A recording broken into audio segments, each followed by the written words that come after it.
So we are starting unit 2 family planning programme. इसका most of the part हमने yesterday complete कर लिया था। तो इसमें क्या था, फैमिली प्लानिंग प्रोग्राम्स के बारे में पढ़ना था। ये फैमिली प्लानिंग प्रोग्राम्स जो थे इस पे लोगों ने ज़्यादा फोकस किया during the mid 20th century, क्योंकि उस टाइम पे बहुत सारी चीज़ों की टेक्नोलॉजी में डेवलपमेंट आ रहा था रिलेटेड टू हेल्थ सेक्टर और related to non health sector. So इन सब का रिजल्ट क्या हुआ, पॉपुलेशन जो था वो, एक तो पॉपुलेशन ऑलरेडी बढ़ रहा था तो उसको कंट्रोल करने के लिए अब लोगों ने बात करना शुरू किया और बाकी सब चीज़ों की हेल्प लेना शुरू किया। ठीक है, तो अब यहाँ पे एक चीज़ और हमने पढ़ी थी कि हम डेथ रेट को तो कम कर सकते थे, वी आर प्रिवेंटिंग डिसीजेज और गिविंग दैम क्योर, पर यहाँ पर हम जो फर्टिलिटी रेट है उसको कम नहीं कर सकते थे, because fertility rate ultimately influences the production और द, हाँ प्रोडक्शन ही बोलेंगे, of the babies, new fetal life बोल सकते हैं। ठीक है, सो उसके बाद फिर एक पूरा बनाया गया ग्रुप जिसमें पॉपुलेशन प्लानिंग को इंक्लूड किया गया।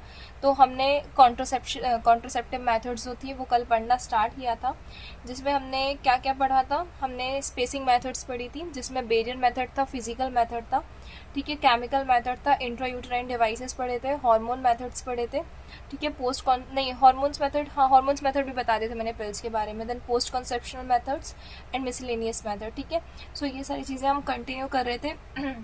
डायफ्राग्राम पढ़ा था, टर्मिनल मेथड्स हो गया था, मेल स्टरलाइजेशन हो गया था, फीमेल स्टरलाइजेशन भी बता दिया था, बियॉन्ड फैमिली प्लानिंग से स्टार्ट करना था। नहीं, एमटीबी भी बता दिया था ना, शायद बताया था कि नहीं बताया था, नहीं बताया था। हमें यहीं से स्टार्ट करना है ना, बियॉन्ड फैमिली प्लानिंग से। Is it? Yes ma'am. ठीक है, so beyond family planning programme measures. अब फैमिली प्लानिंग जो प्रोग्राम्स मेजर्स जो भी चीज़ें हैं जो हमने ऊपर देखी, उसके भी अलावा और क्या क्या चीज़ें थी, तो it is popularized by Bernard Berelson नाम के एक थे, उन्होंने इसको पॉपुलराइज किया, एंड फिलिप एम हॉजर। ठीक है, सो नॉन कॉन्ट्रासेप्टिव मेजर्स जो थे ये लिए गए। नॉन कॉन्ट्रासेप्टिव मेथड्स मतलब ऐसे मेथड्स जो अब एज अ बैरियर यूज नहीं हो रहे हैं या एज अ प्रिवेंटिंग यूज नहीं हो रहे हैं, अब हम कुछ और चीज़ें यूज कर रहे हैं, अभी आपको आगे समझ में आएगा। टू रेगुलेट पॉपुलेशन, जैसे रेजिंग एज मैरिज, हमने अब मैरिज को बढ़ा दिया, क्या मैरिज की सॉरी एज को बढ़ा दिया। देन एमटीपी क्या हो गया, एमटीपी मतलब termination of pregnancy. Then voluntary involuntary separation, अगर जैसे डाइवोर्स इसमें हम एक ले सकते हैं। फिर हम एज की बात करते हैं, तो इंडियन वुमेन जो है ट्रेडिशनली प्यूबर्टी से पहले उनकी शादी हो जाती थी, मीन 12 to 14 ईयर्स में। इवन अगर आप लोगों ने बचपन में देखा हो तो ये भी होता था कि बच्चे 6-6 साल के, 5-5 साल की शादी हो गई है और फिर विदाई जो है वो थोड़ी सी बच्ची बड़ी हो जाती थी उसकी बात करते थे। ये पहले प्रैक्टिस किया जाता था, अगर आप लोगों को पता हो ये चीज़ तो। ठीक है, देन लॉन्ग फर्टाइल पीरियड, और फर्टाइल पीरियड तो लंबा है, 30-35 साल तक का फर्टाइल पीरियड रहता है, और इसकी वजह से क्या होगा, हाई फर्टिलिटी के चांसेस। अप्रॉक्स 5 चिल्ड्रन बोले। आप लोग ज़्यादा पीछे नहीं जाना, सिर्फ 19s में जाना है। 19s में अभी भी ऐसे बहुत से लोग हैं जिनकी डेट ऑफ बर्थ 19 है, बहुत से क्या, इवन शायद हम देखो, जैसे सोनिया आपकी डेट ऑफ बर्थ क्या है वैसे? रुको, आप नहीं, मुझे आपका नहीं, मुझे उनका, मैं सॉरी मैं कंफ्यूज हुई थी जगमीत और आप में। जगमीत ने बताया था ना कि लाइक वो उनकी एज बहुत ज़्यादा है, 19s की अप्रॉक्स उनकी वो थी, डेट ऑफ बर्थ थी 45-46 अप्रॉक्स की थी, वो अपनी एज शेयर कर रही थी हमसे ना। तो हमें बहुत दूर भी नहीं जाना, हमारे कॉन्टेक्ट में ही इतने बहुत सारे लोग मिल जाते हैं। इवन हमारे मदर फादर ही जो है वो 19s की डेट ऑफ बर्थ शेयर करते हैं, राइट। सो उस टाइम पे देखना है, उसी टाइम पे देखना है कि 19s में मम्मी देखो, अपनी 19s वाली एज में ही देखोगे ना तो मोस्टली लोग ऐसे मिलेंगे जिनके घरों में, या जिनके घरों में अगर खुद के घर में नहीं होगा तो वो जिस फैमिली से बिलोंग करते हैं वहाँ पर 5 बच्चे 3 बच्चे, ये बहुत आम बात है। आज भी देखने मिलता है कि घरों में, मतलब आपका भी हो सकता है कोई फ्रेंड सर्कल ऐसा हो जिनके 4 बच्चे हैं, 3 भाई बहन है, 4 भाई बहन है, 5 भाई बहन है, एक ना एक फ्रेंड सर्कल तो होगा ऐसा। तो ये पहले तो और ज़्यादा कॉमन था। देन 1981 में एवरेज बात करें तो 18.3 ईयर्स जो थी ये एज थी, ठीक है, for the marriage. Raising to जो 20 साल तक बढ़ा दी गई। अब आगे देखें तो 20 to 25% जो थे ये बर्थ जो आप एवर्ट का मीनिंग समझते? एक सेकेंड ना, एक सेकेंड, फ़ोन आ रहा है। एम आई या ऑडिबल? मैम। ठीक है। Yes, ma'am. हाँ, सो कहाँ पे थे हम? Evarts 20 to 25% birth. एवर्ट मतलब किसी चीज़ को रोक देना, ठीक है, प्रिवेंट कर देना। तो इसकी वजह से क्या हुआ था, ये जो एजिंग बढ़ा दी गई थी ना, इसकी वजह से 20 to 25% बर्थ रुक गए थे। ये बड़ी बात है, ठीक है। चाइना में 23 एज थी, मोर इम्पैक्ट चाइना में देखा गया। देखो जितनी ज़्यादा एज होगी उससे क्या होगा, एक चीज़ समझना, जैसे मैंने बोला 30 to 35 ईयर तक एक फीमेल में फर्टिलिटी रेट हाई होता है। इस टाइम तक क्या होता है प्रेगनेंसी के चांसेस हाई होते हैं। तो अगर किसी फीमेल की 16 ईयर में शादी हो रही है तो उसके पास 15 से ज़्यादा साल है ना फॉर द फर्टिलिटी, आराम से। Yes ma'am. और अगर इस एज को बढ़ा के 18 कर दो तो अब वो थोड़ा सा कम हो गया कि उसके पास अब जो ईयर्स है वो कम है। 18 से 20 कर दिया, अब 20 से अभी करेंटली 21 है। तो ऐसा समझो 21 साल की अगर एक फीमेल है तो अगर वो 30-35 तक फर्टाइल है तो 21 से 30 कितना होता है, 9 साल। और 9 साल में 3 साल और 4 साल और ऐड कर दो, 5 साल, तो कितने हो गए, 14 हो गए। तो उसके पास मोटा मोटा 14 ईयर है। अब 21 की एज में अगर एक ग्रेजुएट लड़के, तो नॉर्मल सी बात है फिर वो सब प्लान करके होगी। तो एज को बढ़ाने का फैक्टर एक यही था कि बेबी प्लानिंग जो है वो रिड्यूस हो जाए। Planning in the sense baby जो बार बार लाइव बर्थ बहुत ज़्यादा हो रहे हैं ना, live birth in the sense population जो बढ़ रही है वो थोड़ा सा कंट्रोल हो जाए। देन आगे बेनिफिट्स की बात करें तो बेनिफिट्स क्या हुआ, एजुकेशन बढ़ा दिया। तो नॉर्मल सी बात है, बहुत कॉमन है, पढ़े लिखों के घर में ऐसा होता है। इवन आजकल तो सिर्फ एक बेबी, क्योंकि उन लोग फैमिली प्लानिंग पूरी कर लेते हैं ना, कि आजकल के टाइम पे इतनी महंगाई है, दूसरा बेबी आ जाएगा तो उसको क्या खिलाएंगे पिलाएंगे, ये सारी चीज़ें आजकल लोगों की सोच होती है after the education. Then maturity, then lower infant maternal mortality, ठीक है, इन सब की वजह से क्या हुआ, इनकी भी डेथ कम हो गई। एंड बेटर एमसीएच, एमसीएच मतलब मैटरनल और चाइल्ड हेल्थ केयर। ये समझ में आया एज वाला? यस और no? Yes ma'am. Then we are moving with MTP, which is known as abortion or Yes, ma'am. medical termination of pregnancy। ठीक है, तो termination before fetus viable। ठीक है, viable मतलब, viable समझते हो आप लोग क्या होता है?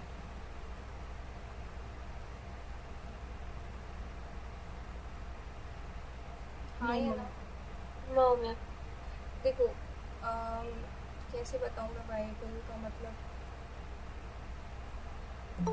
देखो वाइबल आप ऐसे समझ सकते हो, क्योंकि वाइबल जो हम साइंस में अगर इस इंग्लिश में इसकी मीनिंग देखेंगे ना तो दैट इज द मीनिंग कि जगमीत लेट हो गया। सो अगर हम वाइबल की मीनिंग देखेंगे ना तो वाइबल मतलब होता है जो चीज़ यूज़ में होती है, इंग्लिश का मतलब होता है। पर अगर इसको साइंस के टर्म्स में लेकर जाएंगे ना, जो इधर पे मीन कर रहा है उसका मतलब ये है कि जो बेबी होता है उसका हार्ट तो बन जाता है 3rd मंथ में। मतलब ऐसा समझो कि जो ऑर्गन्स है ना वो धीरे धीरे बनना स्टार्ट होते हैं। और जो सेकेंड ट्राइमेस्टर होता है ना, तो 5th मंथ में, सेकेंड ट्राइमेस्टर का जो 5th मंथ होता है उस मंथ में बेबी के पूरे ऑर्गन्स जो है वो डेवलपमेंट पर आ जाते हैं। लाइक उसकी फिंगर्स बनने लगती हैं, पैर बनने लगते हैं, ये सारी चीज़ें। ठीक है, तो स्टार्टिंग के 1-2 महीने जो है वो धीरे धीरे डेवलपमेंट चालू होता है। तो यहाँ पे आप ऐसे समझ सकते हो कि टर्मिनेशन बिफोर फीटस वाइबल मतलब पूरा एक फीटस एक पूरा वो ना हो जाए, बॉडी ना बन जाए उसकी, तब तक उसके पहले टर्मिनेशन किया जा सकता है। Like approx 28 weeks. 28 वीक्स मतलब कितने महीने हो जाएंगे, कितने हो जाएंगे 28 वीक्स में? 7 months। 7 मंथ के पहले पहले की बात हो रही है। 1000 ग्राम। अब यहाँ पे 1 किलो वेट तक में से ज़्यादा वेट में अबॉर्शन नहीं होगा। अब 3 चीज़ें समझना, 3-4 चीज़ें यहाँ से, कि जो एमटीपी होता है ना, तो अगर देखा जाए तो जो एमटीपी ये वाला होगा कि लाइक सपोज करो कोई कपल गए तो डॉक्टर्स जो पिल्स वगैरह देंगे या अबॉर्शन करेंगे वो सिर्फ स्टार्टिंग के 3 महीने में, फर्स्ट ट्राइमेस्टर में होगा, सेकेंड ट्राइमेस्टर में नहीं होगा। अब सेकेंड ट्राइमेस्टर में इसका मतलब बिल्कुल नहीं है कि अबॉर्शन नहीं होगा। सेकेंड ट्राइमेस्टर में चीज़ें हार्ड हो जाती हैं, क्योंकि आप एक चीज़ समझना, वो फीटस ना मदर वॉर्म से चिपक जाता है और वो इतना ज़्यादा डीपली स्टिक होता है, इतना ज़्यादा डीपली स्टिक होता है क्योंकि उसे न्यूट्रिशन चाहिए, वो बहुत ज़्यादा ग्रोथ डेवलपमेंट में है। ठीक है, तो जैसे होता है ना कि एक बार में इंसान भी ठीक नहीं होता, कुछ बीमारी हो जाती है, तो जो बेबी है, जो फीटस है जो अंदर, वो एक पैरासाइट की तरह है, वो नहीं छोड़ेगा अल्टीमेटली कोई और कॉन्सिक्वेंसेस ना हो। ठीक है। तो अगर इस बेबी को निकालने की कोशिश की जाएगी तो बहुत चीज़ें आती हैं। पहला चीज़ ये कि एक तो ये डीपली इम्प्लांटेड है, तो एक्सेसिव ब्लीडिंग की वजह से मदर की जान जा सकती है। दूसरी चीज़ ये कि बेबी का अगर वेट ज़्यादा है तो इसको अगर ऑपरेशन के थ्रू भी निकाला गया तो बहुत सारे कॉन्सिक्वेंसेज आएंगे। एक तो एक्सेसिव ब्लीडिंग, ऊपर से वो जो बेबी है वो अभी डेवलपमेंट पे नहीं था, ठीक है, तो इन्फेक्शन की चीज़ें भी फैल सकती है अगर थोड़ा सा भी पार्ट अंदर रह गया तो। और बड़े बेबी को सिर्फ ऑपरेशन के थ्रू निकाला जा सकता है। अदरवाइज आप लोगों को पता होगा अबॉर्शंस में पिल्स यूज़ की जाती हैं, दूसरा सक्शन मेथड या सिलाइन मेथड यूज़ की जाती है। सक्शन मेथड में जो सक्शन मतलब एक मशीन होती है उसको वेजाइना में पुट करके सक्शन क्रिएट किया जाता है जिससे वो बेबी खिंच के आ जाता है। और एक सिलाइन मेथड जिसमें अंदर एक बहुत ज़्यादा सॉल्टी जिसमें बहुत ज़्यादा नमक होता है ना, उसको सिलाइन बोलते हैं, तो वो अंदर पहुंचाया जाता है यूट्रस में। तो उसकी वजह से क्या होता है, आपने देखा होगा ना, नमक जो है वो पानी को सोख लेता है। तो वो जो फीटस जिस वाटर में होता है, ठीक है, उस जिसको योग साइक बोलते हैं, उसमें जो फ्लूइड फिल्ड होता है उसको पूरा सोख लेता है, तो बेबी की डेथ हो जाती है और वो ड्राई हो जाता है जिसकी वजह से वो शेड ऑफ हो जाता है। तो ये मेथड यूज़ की जाती है, सर्जिकल मेथड्स यूज़ नहीं की जाती क्योंकि बहुत। और ये जो मैं आपको सक्शन मेथड या वो भी बताया ना, आप लोग को सुन के भी हो सकता है थोड़ा लगे कि क्या चीज़ें चल रही हैं, बट ये हैं क्रिटिकल हैं बहुत सी चीज़ें। और स्टार्टिंग के 3 महीने के बाद ना, जब ये चीज़ें होती हैं 3 महीने बाद अबॉर्शंस किए जाते हैं, तो डॉक्टर एक कंसेंट पेपर पे साइन भी कराता है। स्टार्टिंग के 3 महीने में नहीं होती प्रॉब्लम्स, 3 महीने बाद होती है, तो कंसेंट पेपर पे साइन भी होगा उसके हस्बैंड का, साथ में उसकी फैमिली वालों का, ठीक है। तो यहाँ से मैं ये बताना चाह रहा हूँ कि यहाँ लिखा ज़रूर है 28 वीक्स, पर ये बहुत क्रिटिकल सिचुएशन होती है। और उसके बाद भी अबॉर्शन के लिए भी ना के वो देखे जाते हैं कि अगर अबॉर्शन हो सकता है या नहीं। बहुत सारी चीज़ें होती हैं कि बच्चा किस एज पे, किस पॉइंट पे डेवलपमेंट पे, वेट क्या है, प्लेसमेंट क्या है, प्लेसेंटा किस टाइप पे वहाँ पे लगा हुआ है, ओरिएंटेड है, ये सारी चीज़ें देखी जाती हैं। देन इंडिया में ये 1972 में लीगलाइज हुआ था। सक्सेस स्टोरी देखें तो ये जापान की है जहाँ 75% सक्सेस है एमटीपी में। यहाँ पे ना गलत लिख गया, चाइना लिखना था 30%, एंड स्केडेनेविया, इसका परसेंटेज लिखा ही नहीं है मैंने। इंडिया की बात करें तो इंडिया में कोंग्यू वेलालास, ये एक जगह का नाम है तमिलनाडु में, यहाँ पे सबसे ज़्यादा बर्थ रेट कम है, ठीक है, साउथ में। किसके थ्रू? एमटीपी के थ्रू। यहाँ पे एबॉर्शंस के केसेस जो है वो ज़्यादा देखे जाते हैं, ठीक है। अब एबॉर्शन मतलब ये नहीं है कि एबॉर्शन जो रहता है ना कि फैमिली प्लानिंग के लिए भी लोग एबॉर्शन कराते कि अभी नहीं चाहिए बेबी, या लाइक बिफोर मैरिज चीज़ें हो जाती हैं। सो इन सब की बात करें। देन आगे बात करें नंबर, तो नेग्लिजिबल प्री 1972, ये 1972 में बहुत कम था, 50,000 एमटीपीज। और ये मतलब बेसिकली 600,000 से भी कम था 1990 में भी, इससे ज़्यादा नहीं बढ़ा। मतलब 1972 में अप्रॉक्स इतना था और 1990 तक इतना हुआ। आगे बात करें तो इश्यूज़, क्योंकि पहले आप लोगों को पता होगा पहले के लोग जो है वो एबॉर्शन नहीं कराते थे, जिसको नॉर्मल हिंदी की लैंग्वेज में बोलते हैं ना, बच्चा गिरवा दिया तो पाप पड़ेगा, ऐसी चीज़ें होती थी। तो पहले के टाइम पे एबॉर्शंस नहीं होते थे। इवन आप लोगों ने आज ये बहुत नॉर्मल देखा होगा। देखो अगर किसी का रिलीजन है, तो मैं किसी को पर्सनली टारगेट नहीं कर रही हूँ, मैं सिर्फ यहाँ पे on the basis of study बता रही हूँ कि जो इस्लामिक रीज़न होता है, रिलीजन होता है, उसमें आप जाकर देखना आज भी बहुत सारे बच्चे होते हैं। मेजॉरिटी ऑफ पीपल्स में देखना उनकी पॉपुलेशन बहुत ज़्यादा है, बच्चे बहुत ज़्यादा है। आप किसी फैमिली में जाना तो बहुत सारे बच्चे, क्योंकि उनका रिलीजन ये कहता है, वो इस चीज़ पे बिलीव करते हैं कि जो बेबी होती है ना, बेबीज़ होते हैं वो ऊपर वाले की देन होता है। तो अगर हम एमटीपी या अबॉर्शन या फैमिली प्लानिंग करते हैं या कॉन्ट्रासेप्टिव यूज़ करते हैं, तो हम ऊपर वाले जो दे रहा है उसके बीच में वो बाधा वगैरह डाल रहे हैं, ऐसा कुछ वो मानते हैं, समथिंग लाइक दैट। तो ये चीज़ें पहले के टाइम पे हर कोई मानता था। आज भी गांव में लोग अबॉर्शन नहीं कराने देते कि पाप पड़ेगा, इस टाइप की चीज़ें होती हैं वहाँ पे। So that is the thing कि अबॉर्शन के रेट्स क्यों कम थे। नाउ इश्यूज़ देखें तो often unscientific indigenous method, taboo जो मैं अभी बात करी थी ना, वो टैबू हो गया। मोस्टली हाई पैरिटी वुमेन जो ज़्यादा इन सब चीज़ों को मानती हैं, and limited birth rate impact. ठीक है, आया समझ में? क्लियर हुआ इतना?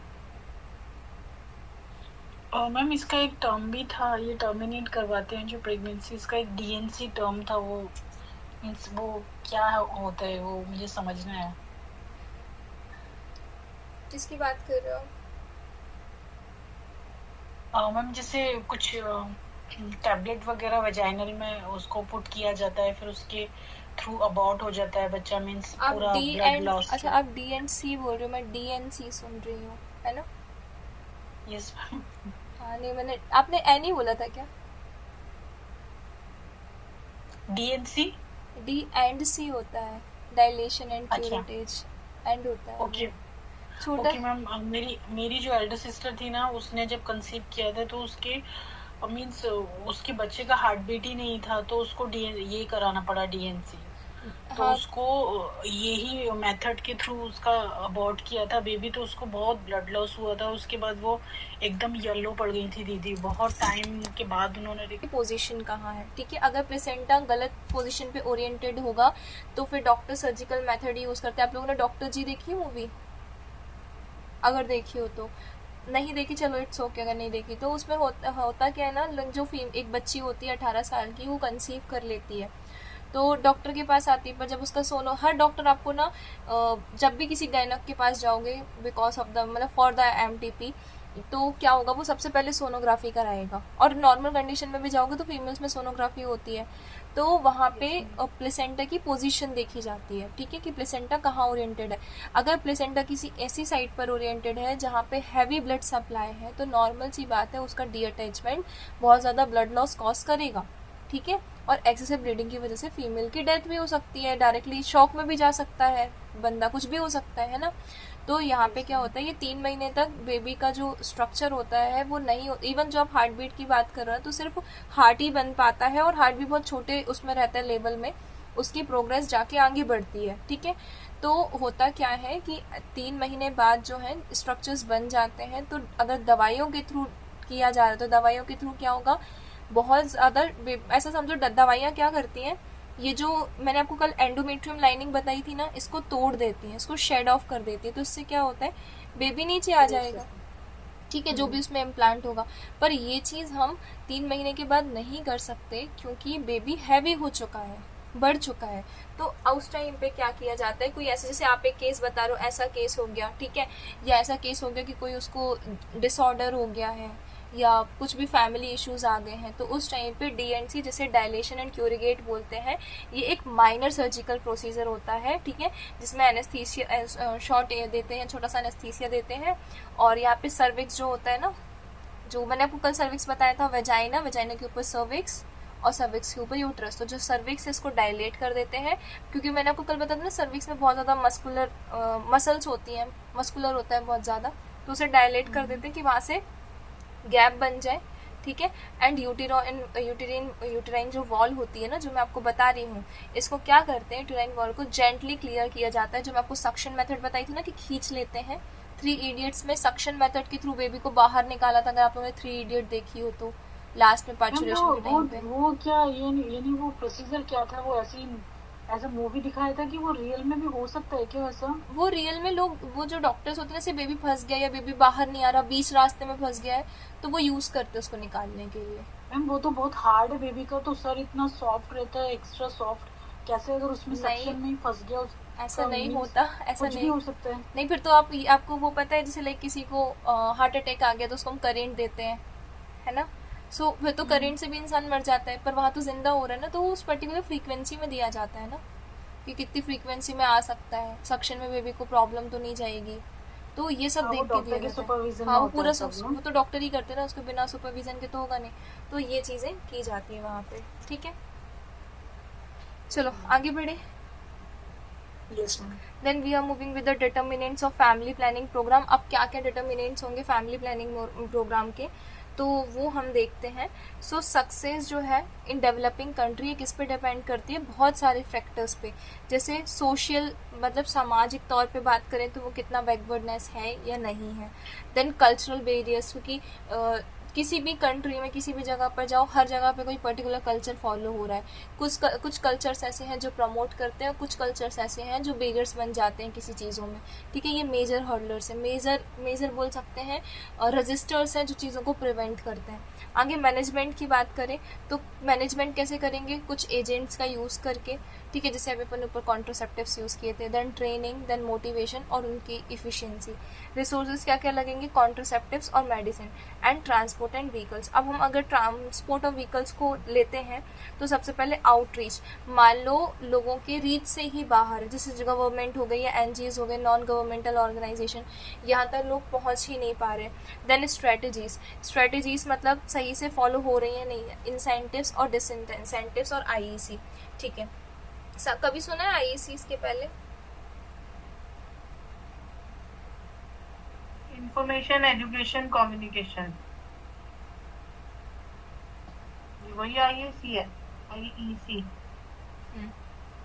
इंफॉर्मेशन एजुकेशन कम्युनिकेशन, सही बोल रहे हो आप। ठीक है, ये चीज हो गई। फिर इंसेंटिव्स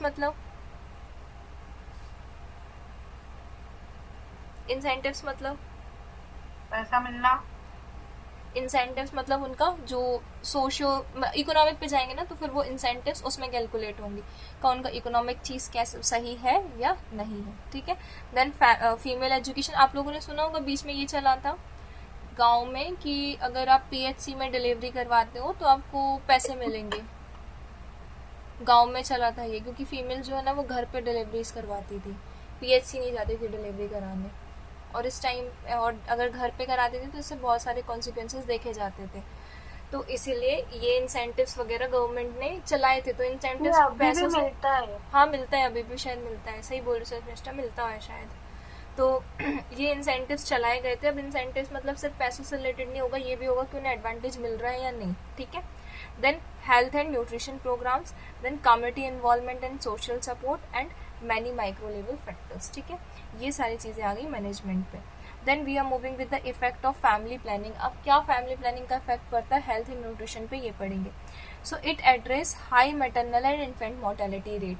ठीक है, किसको एड्रेस करता है, जो बहुत ज़्यादा रेशियो चल रहा है ना मैटरनल डेथ का या इन्फेंट्स के डेथ का, तो डेवलपिंग पूरी ऑल ओवर डेवलपिंग वर्ल्ड में सबसे पहले इसको एड्रेस कर रहा है। मैटरनल डेथ देखें तो 100 से लेके 400 वुमेन्स जो हैं उनकी डेथ हो रही है पर 100,000 बर्थ में, मतलब 100,000 बर्थ हो रहे हैं अगर बेबी के, तो उनमें 100 से 400 वुमेन्स ऐसी हैं जिनकी डेथ हो जाती है। ठीक है,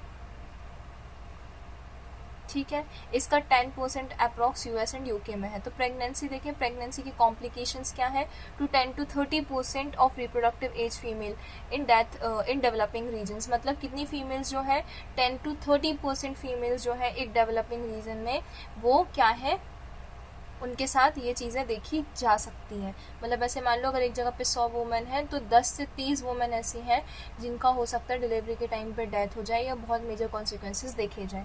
चाइल्ड डेथ की बात करें तो ये बहुत ज़्यादा हाई है।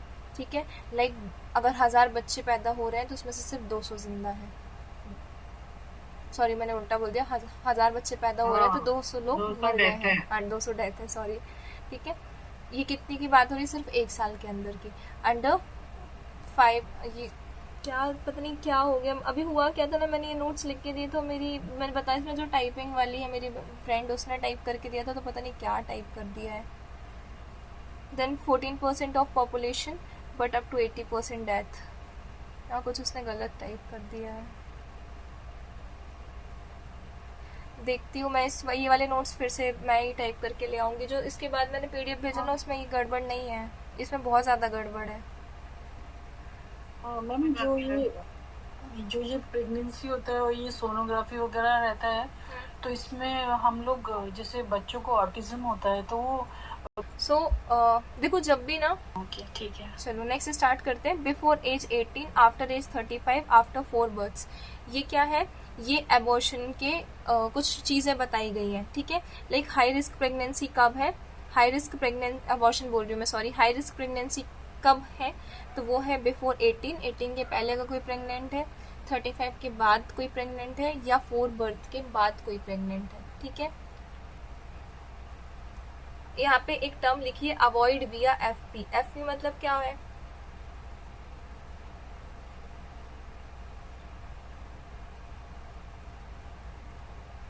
पता है, बहुत सिंपल है, आप लोग सोच रहे होगे ना, बहुत सिंपल है, फैमिली प्रैक्टिस।